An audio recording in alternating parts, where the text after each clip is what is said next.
1990ல பெரிய குருமார்கள்னா சாமியப்பாவுக்கு டீச்சர் கொடுத்து இங்க இருந்து பஞ்சம் பசி பிணி இல்லாதவர்களுக்கு எல்லா எல்லா செல்வங்களையும் வழங்க இங்க இருந்து அருள் புரிவாயாக என்று சொல்லி அந்த பெரிய குருமார்கள்னா சாமியப்பாவுக்கு விளையிறாங்க.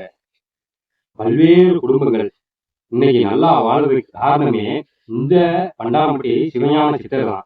அனைவருக்கும் பசி அறியாமை நோய் நொடி செல்வங்கள் அனைத்தையுமே வாரி வழங்கிய ஒரு அற்புத மகான் ஞானி இந்த பண்டாரம்பட்டி சாமிகள். அதுல இன்னும் அந்த ஆத்ம நண்பர்கள்லாம் இன்னும் அந்த ஆசிரமத்துக்கு வந்து குடும்பமா வந்து அவரை வழிபட்டு சென்று கொண்டு இருக்கிறாங்க. போக தொண்டாட்டி கொண்டும் இருக்கிறாங்க.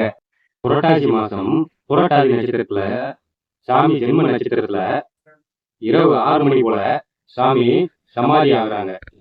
புரட்டாசி நட்சத்திரத்துல சமாதி ஆனதுனால புரட்டாசி 1ஆம் தேதி சாமியோட ஜனன நாள். அதே புரட்டாசி 3வது கிழமை இல்ல 2வது கிழமை சாமியின் ஒடுக்க நாள். இந்த நாட்கள் அனைத்தும் பக்தர்களால வெகு விமர்சையாக கொண்டாடப்படும்.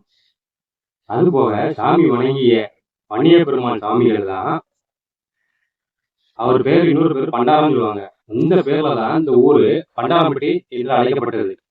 சாமியின் முன்னோர்கள் அனைவருமே சிவபக்தர்கள். ஏன்னா திருவண்ணாமலையை பூர்வீகமாக கொண்டதுனால அவங்க பிறப்பாலேயே சிவதீசை பெற்றவர்கள் அனைவரும்.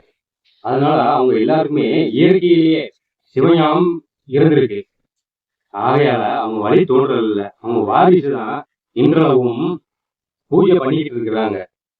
ஆசிரம நண்பர்கள் அனைவருமே இந்த ஆசிரமத்துல வந்து பல்வேறு தொண்டாட்டிட்டு இருக்காங்க. அதுவும் போக செவ்வாய் வெள்ளி ஞாயிறு இந்த ஆசிரமத்துல அன்னதானமும் சிறப்பு பூஜைகளும் நடைபெறும். போக பௌர்ணமி மாலை நேரத்துல சிறப்பு பூஜைகளும் அன்னதானமும் நடைபெறும்.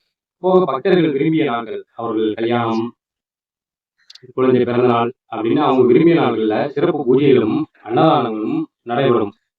எதிர்வரும் நாட்கள்ல அன்பர்கள் வருடம் முழுவதும் எல்லா நாட்களிலும் அன்னதானம் செய்ய வேண்டும் என்று முயற்சிக்கிட்டு வராங்க என்ற தகவலும் வெளிவந்திருக்கு. அவர் தொண்டு ஆற்றிய விதத்தை பார்க்கும்போது முழுக்க முழுக்க மாற்று மதங்கள் நிறைந்த அந்த ஊர்ல சாதாரணமா எளிய குடும்பத்துல பிறந்து பல்வேறு மாற்றங்களை புரிஞ்சிருக்காங்க. அந்த ஊரே இன்றும் செழிப்பாகவும் செல்வாக்காகவும் இருப்பதற்கு முக்கிய காரணமே இந்த பண்டாரம்பட்டி சிவஞான சித்தர் தான்.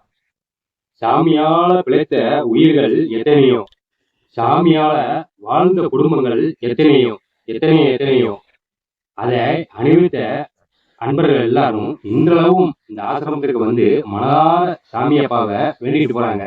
நம்ம ஒரு காரியத்துல வெற்றி கிடைக்கணும்னு நினைச்சோம்னா அந்த சாமியப்பா ஆசிரமத்துல அந்த ஜீவ சமாதியான ஆசிரமத்துல திருநீரை எடுத்து இதுக்காண்டி நான் வந்திருக்கேன் அப்படின்னு சொல்லி அவரை வேண்டி அந்த திருநீரை பூசினாலே அந்த காரியத்துல ஜெயம் வெற்றியும் கிடைக்கக்கூடியது.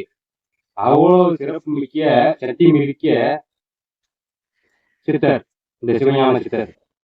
அந்த கோயில்ல போய் நம்ம அமர்ந்தாலே அவ்வளவு மன அமைதியும் பாசிட்டிவ் வைப்ரேஷனும் கிடைக்கும். மனம் தூய்மையடையும்.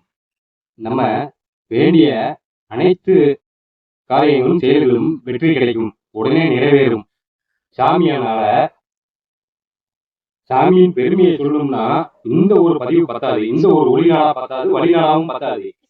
அவர் புகழ சொல்லணும்னா எண்ணற்ற புகழும் சிறப்பு மிக்க சிவஞான சித்தர் சொல்லணும்னா இன்னும் நிறைய ஒளிநாடா தேவைப்படும். அன்பர்கள் அனைவரும் வாய்ப்பு கிடைத்தால் தூத்துக்குடி மாவட்டத்துல அமைந்துள்ள சிவஞான சித்தரை தரிசிக்கணும். இந்த கோயிலுக்கு எப்படி சொல்லணும்னா தூத்துக்குடியில இருந்து மீனவட்டான் மினி பஸ்ல பண்டாரம்பட்டி என்ற ஊர்ல இறங்கணும்னா அந்த கோயிலே இறக்கி விடுவாங்க. உங்களுக்கு நேரம் கிடைச்சதுன்னா அந்த ஆசிரமத்துக்கு சென்று சிவஞான சித்தர்களை வழிபட்டு வாழ்வில் அனைத்து செல்வங்களும் பெற்று இன்புற்று வாழ மனதார வாழ்த்துகிறேன். இந்த தகவல் உங்களுக்கு பிடித்திருந்ததா லைக் பண்ணுங்க, கமெண்ட் பண்ணுங்க, ஷேர் பண்ணுங்க, சப்ஸ்கிரைப் பண்ணுங்க. நன்றி, வணக்கம். நான் உங்கள் கலைச்செல்வம்.